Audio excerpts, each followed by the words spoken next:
On the third day a wedding took place at Cana in Galilee. Jesus' mother was there, and Jesus and his disciples had also been invited to the wedding. When the wine was gone, Jesus' mother said to him, "They have no more wine." Jesus replied, "Woman, why do you involve me? My hour has not yet come." His mother said to the servants, "Do whatever he tells you."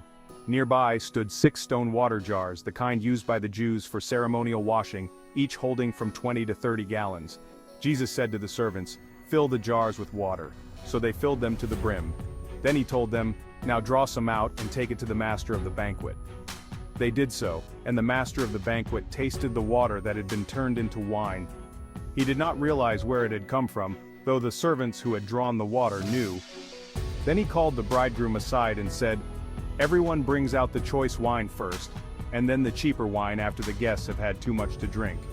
But you have saved the best till now." What Jesus did here in Cana of Galilee was the first of the signs through which he revealed his glory, and his disciples believed in him.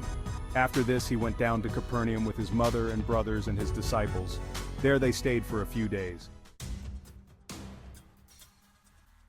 When it was almost time for the Jewish Passover, Jesus went up to Jerusalem. In the temple courts he found people selling cattle, sheep, and doves, and others sitting at tables exchanging money. So he made a whip out of cords, and drove all from the temple courts, both sheep and cattle. He scattered the coins of the money changers and overturned their tables. To those who sold doves he said, "Get these out of here! Stop turning my Father's house into a market."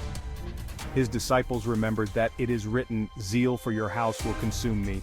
The Jews then responded to him, "What sign can you show us to prove your authority to do all this?" Jesus answered them, "Destroy this temple, and I will raise it again in 3 days." They replied, "It has taken 46 years to build this temple, and you are going to raise it in 3 days?" But the temple he had spoken of was his body. After he was raised from the dead, his disciples recalled what he had said. Then they believed the scripture and the words that Jesus had spoken.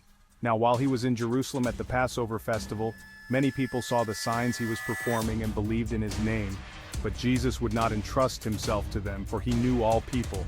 He did not need any testimony about mankind, for he knew what was in each person.